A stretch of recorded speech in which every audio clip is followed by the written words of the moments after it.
Madhya Pradesh high court के chief justice Sanjeev Sachdeva होंगे। सोमवार को केंद्र सरकार ने नियुक्ति को लेकर अधिसूचना जारी कर दी है। चीफ जस्टिस सुरेश कुमार कैद के सेवानिवृत्त के बाद से अभी तक justice Sanjeev Sachdeva acting chief justice थे। इसके साथ ही एक और जस्टिस भी मध्य प्रदेश ने नियुक्ति की गई है, जिसके बाद अब मध्य प्रदेश में जस्टिस की संख्या बढ़कर 34 हो गई है। मध्य प्रदेश हाईकोर्ट में acting chief justice Sanjeev Sachdeva के मध्य प्रदेश के मुख्य न्यायाधीश बनने को लेकर आज केंद्र सरकार ने अधिसूचना जारी कर दी है। हालांकि पहले से ही कयास लगाए जा रहे थे कि संजीव सचदेवा ही मध्य प्रदेश के अगले चीफ जस्टिस होंगे। इसके साथ ही केंद्र सरकार ने मध्य प्रदेश हाईकोर्ट को एक और जज दिया है। जस्टिस विवेक कुमार सिंह की मध्य प्रदेश में नियुक्ति की गई है। जस्टिस विवेक कुमार सिंह अभी मद्रास हाईकोर्ट में है, जिनका ट्रांसफर जबलपुर किया गया है। जस्टिस विवेक कुमार सिंह की नियुक्ति के बाद अब मध्य प्रदेश हाईकोर्ट में जजों की संख्या बढ़कर 34 हो गई है। हालांकि मध्य प्रदेश हाईकोर्ट में जजों के कुल 53 पद है स्वीकृत है। अभी भी 29 जजों की हाईकोर्ट में कमी है। सीएचएमओ की लोकायुक्ति में भ्रष्टाचार की शिकायत पर समाजवादी पार्टी के महासचिव को मिल रही धमकियां, एसपी को सौंपा ज्ञापन। समाजवादी पार्टी के महासचिव नरेंद्र राकेशिया ने अपनी जान का खतरा बताते हुए सोमवार की दोपहर 2 बजे एसपी को ज्ञापन सौंपते हुए बताया कि उनके द्वारा सीएचएमओ संजय मिश्रा के खिलाफ भ्रष्टाचार की शिकायत लोकायुक्त में की गई थी। साथ ही उक्त शिकायत को लेकर वहां हाईकोर्ट भी गए थे, जिसमें हाईकोर्ट ने लोकायुक्त को जांच कर मामले की रिपोर्ट सौंपने के आदेश दिए थे। वहीं उक्त शिकायत को वापस लिए जाने, दबाव बनाकर उनके दोस्तों के पास फोन पर धमकियां दी जा रही है। साथ ही झूठे केस में फंसाने और जान से मारने की भी धमकियां मिल रही है। वहीं नरेंद्र राकेशिया ने कहा कि उन्हें जान का खतरा है। जिनके द्वारा सीएचएमओ के कहने पर धमकियां दी जा रही है, उनके विरुद्ध कार्रवाई की मांग की है।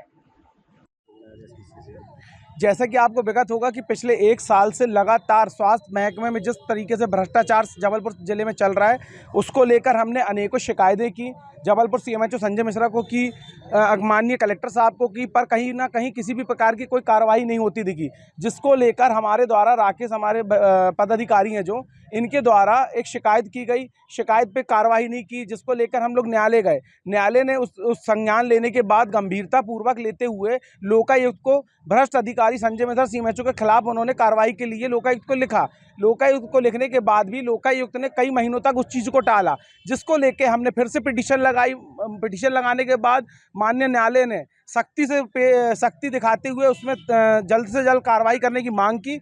वहीं दूसरी तरफ जो भ्रष्ट अधिकारी संजय मिश्रा हैं, वो लगातार जो लोग उनके खिलाफ शिकायत उठाते हैं, कार्रवाई की मांग करते हैं, उनके खिलाफ वो कहीं ना कहीं षड्यंत्रपूर्वक तरीके से उनके ऊपर या तो मामले लगाते हैं या धमकी दी जाती है। जिस प्रकार मेरे ऊपर भी कई मामले लगाए गए। इसी कड़ी में हमारे पदाधिकारी हैं, उन्होंने भी शिकायत दी। उनके ऊपर भी अनेकों प्रकार के दबाव बनाए जा रहे हैं लगातार कई दिनों से। तो इसी को लेकर आज हम लोग एसपी साहब के पास आए हैं और उनसे व्यक्तिगत बात हुई है और उन्होंने शिकायत दी है और उन्होंने कहा कार्रवाई। आश्वासन उन्होंने ये कहा है कि ये मामला उनके संज्ञान में है। वो मीडिया के माध्यम से उनको ये चीज़ पता है कि माननीय न्यायालय में मामला चल रहा है और लोकायुक्त को जांच के लिए दिया है। और उन्होंने कहा है कि जो भी स्थानीय थाना है मैं उसको लिखूंगा और उसमें जो भी जांच और वो तथ्य पाए जाएंगे उस पर कठोर कार्रवाई की जाएगी। और कहीं ना कहीं जहां सरकार से भी हम मांग करने चाहते हैं कि जहां एक तरफ आप हेलमेट न पहनने वाले के ऊपर डंडे से सख्ती दिखाकर उसके ऊपर कठोर कार्रवाई करते हैं, इसी प्रकार जो भ्रष्ट अधिकारी पद पर बैठे हैं उनके ऊपर भी आप कार्रवाई करिए, उनके ऊपर भी डंडा चलाइए। क्योंकि स्वास्थ्य महकमा एक ऐसी चीज़ है कि जहाँ हर जन आदमी का मुद्दा जुड़ा होता है, हर जन स्वास्थ्य व्यवस्था जुड़ी होती है। आसिम मिश्रा, समाजवादी पार्टी, प्रदेश सचिव। मेरे द्वारा लोकायुक्त में जिला चिकित्सा एवं स्वास्थ्य अधिकारी से क्षेत्रीय संचालक डॉक्टर संजय मिश्रा जी के खिलाफ भ्रष्टाचारों के खिलाफ मैंने शिकायत दी थी और मैं शिकायत को लेकर हाईकोर्ट गया। हाईकोर्ट से लोकायुक्त को कड़े दिशा निर्देश मिले हैं कि डॉक्टर संजय मिश्रा की जांच की जाए, भ्रष्टाचारों की जांच की जाए। अब 19 अगस्त की माननीय उच्च न्यायालय ने पेशी दी है, जिस पर लोकायुक्त को जाँच करके उनको पूरी रिपोर्ट देना है। 19 तारीख जैसे जैसे पास आ रही है, डॉक्टर संजय मिश्रा जी की धड़कनें बढ़ते जा रही हैं और वो मुझ पर मेरे दोस्त भाइयों के द्वारा दबाव बनवा रहे हैं कि याचिका वापस ले लो, वरना तुम्हारे जान से मरवा दिया जाएगा, फर्जी केस में फंसवा दिया जाएगा। किसी प्रकार के महिला उत्पीड़न या कहना चाहिए ब्लैकमेलिंग या ऐसे कोई भी अपराध हो, मुझे फंसाने की धमकी दी जा रही है। मेरा ये कहना है डॉक्टर संजय मिश्रा जी से मीडिया के माध्यम से कि आप भ्रष्टाचारी हैं। और मैंने 80 हॉस्पिटलों की शिकायत दी थी। अवैध 80 हॉस्पिटल चल रहे हैं इनके राज्य में, और ये सभी लोग मिलकर 80 हॉस्पिटल के संचालक और डॉक्टर संजय मिश्रा मुझे झूठे केस में फंसाना चाहते हैं। किसी न किसी तरीके से मेरी जान खतरा है, मेरे परिवार की जान खतरा है। आज मैंने माननीय पुलिस अधीक्षक महोदय जी को इसकी शिकायत दी है। उन्होंने कहा है कि इस पर हम त्वरित कार्रवाई करेंगे नरेंद्र कुमार राकेशिया, जिला महासचिव समाजवादी पार्टी।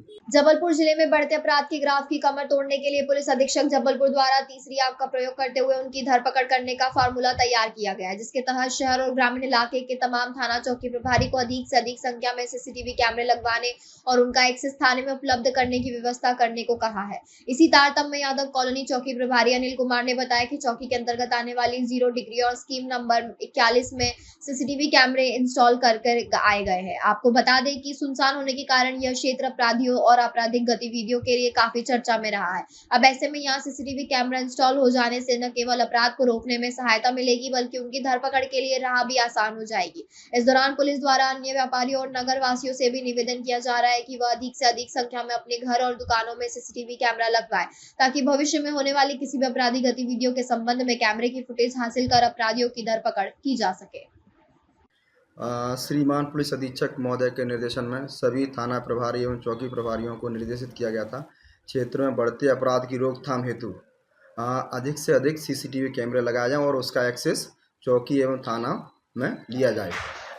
श्रीमान के निर्देशक के परिपालन में चौकी यादव कॉलोनी क्षेत्र अंतर्गत जन सहयोग से लोगों से अपील करके 0 degree scheme number 41 Prince bras के सामने कैमरे लगाए गए हैं और इनकी निगरानी क्षेत्र में जो अपराधियों के ऊपर निगरानी रखी जा रही है और भी मतलब क्षेत्र अंतर्गत कैमरे लगाए जा रहे हैं।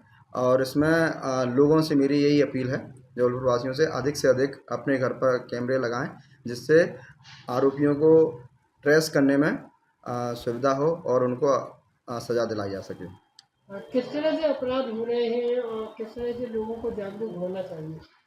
अधिकतर चोरियों के अपराध और अज्ञात मारपीट के जो अपराध होते हैं उनको ट्रेस करने में कैमरे बहुत लाभदायक होते हैं और इससे एक डर भी लोगों में रहता है। कैमरे लगे हैं तो एक बार चोरी करने से पहले, अपराध करने से पहले एक व्यक्ति एक बार सोचता है। अभी तक कितने कैमरे लगाए गए हैं और कहाँ लगाए गए हैं? अभी तक चौकी यादव कॉलोनी क्षेत्र अंतर्गत 0 degree scheme number 41 Swami Vivekananda चौक और प्रिंस राज के सामने कैमरे लगाए गए हैं और इसका एक्सेस चौकी में है और यहाँ से निगरानी रखी जा रही है।